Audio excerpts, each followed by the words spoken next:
देखिए, ये जो सवाल आप पूछ रहे हैं इस पे पार्टी के अंदर बातचीत हो जाएगी और उसका समाधान भी निकल जाएगा। इससे भी ज़्यादा महत्वपूर्ण ये है कि पूरा किसान आंदोलन कर रहा है और पूरा देश का किसान भारतीय जनता पार्टी से जानना चाहता है कि जिन्होंने ये सपना दिखाया था कि आय दोगुनी हो जाएगी, और अभी जब भारत रत्न दिया स्वामीनाथन जी को और देश के हमारे किसानों के नेता चौधरी चरण सिंह जी को, उससे किसानों की उम्मीद और बढ़ गई कि सरकार उनकी सुनवाई करेगी, एमएसपी देगी, एमएसपी के लिए कोई कानून बनाएगी।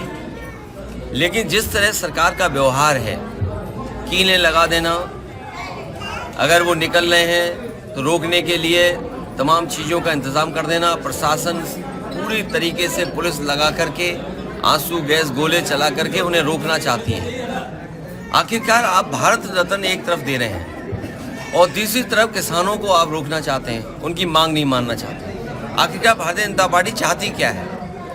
जो लोग सपना दिखा रहे हैं कि 5 लाख ट्रिलियन डॉलर की इकोनॉमी बन जाएगी, सच्चाई ये है कि किसानों की आय दोगुनी अगर हो जाए तो आपकी 5 ट्रिलियन डॉलर नहीं, हो सकता है 10 ट्रिलियन डॉलर इकोनॉमी भी बन जाए। और जो लोग ये कहते हैं कि हमारी दुनिया में 5वीं अर्थव्यवस्था बन गई है, ये 5 से दूसरे नंबर में भी पहुंच सकती है अगर ये सरकार किसानों को एमएसपी दे दे और किसानों की आय दोगुनी कर दे। अध्यक्ष जी, कल पल्लवी पटेल ने कहा है कि पीडीए ने 3 लोगों का राज्यसभा टिकट घोषित किया, जिस उनकी कही बात उनको मुबारक। ये सब जानते हैं कि वो सरकार में नहीं है, न उनकी सरकार केंद्र में है न प्रदेश में है, कुछ देने की हैसियत में भी नहीं है।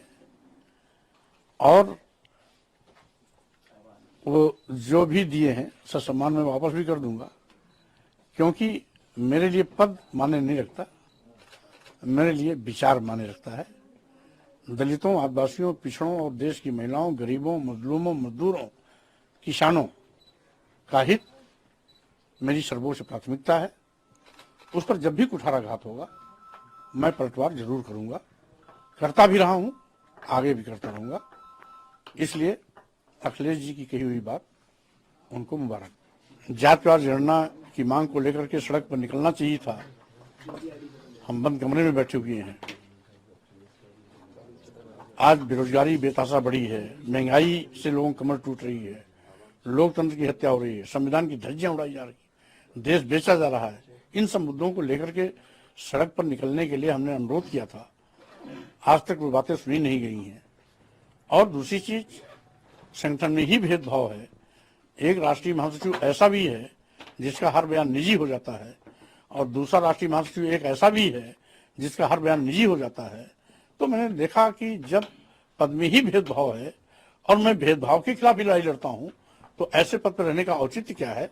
इसीलिए सारा विवरण का उल्लेख करते हुए मैंने 13 तारीख को अपने इस्तीफे के पत्र में राष्ट्रीय अध्यक्ष को भेज दिया है।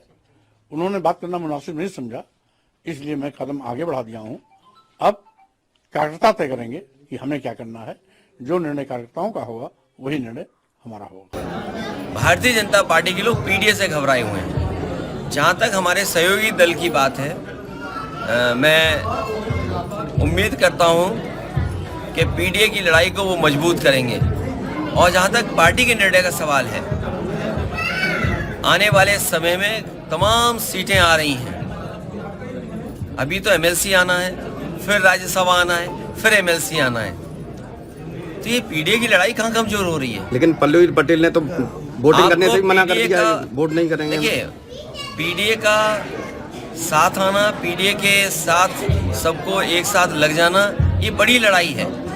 और ये बड़ी लड़ाई कोई आसानी से नहीं जीती जा सकती है। बड़ी लड़ाई में बहुत लोगों का साथ चाहिए होगा। पल्लवी पटेल कह रही हैं कि स्वामी प्रसाद मौर्य लगातार मेरे संपर्क में हैं, इसका क्या मायना निकाला जाए? अरे मैं देखो, तुम क्यों ऐसी बात कर रहे हो? अगला भारत रत्न किसी चैनल को भी मिलेगा। अध्यक्ष जी, मैनपुरी में लगातार अभी कुछ दिनों से सांड के हमलों में 5 किसानों की मौत हुई है। मैं अपने पत्रकार साथियों से कहूँगा, अगर अब वो बजट पढ़ेंगे तो इस सरकार ने मुख्यमंत्री योजना चलाई है जिसमें रखवाली करना चाहते हैं किसानों के खेतों की। मुख्यमंत्री खेत सुरक्षा योजना, अगर कोई इसको अनकोड करे, मुख्यमंत्री खेत सुरक्षा यही है कि सांडों से सुरक्षा करना, तो 50 करोड़ में सांड से कैसे सुरक्षा हो जाएगी? और फिर पूरे उत्तर प्रदेश में कोई दिन नहीं जाता है जिस दिन इन जानवरों की वजह से किसी की जान न जा रही हो। ये सवाल कई बार विधानसभा में उठाए, लेकिन सरकार इस समस्या का समाधान नहीं ढूंढ रही है। और तब नहीं ढूंढ रही जब देश के प्रधानमंत्री जी ने कहा था कि 15 दिन के अंदर छुट्टा जानवरों की समस्या का समाधान हो जाएगा।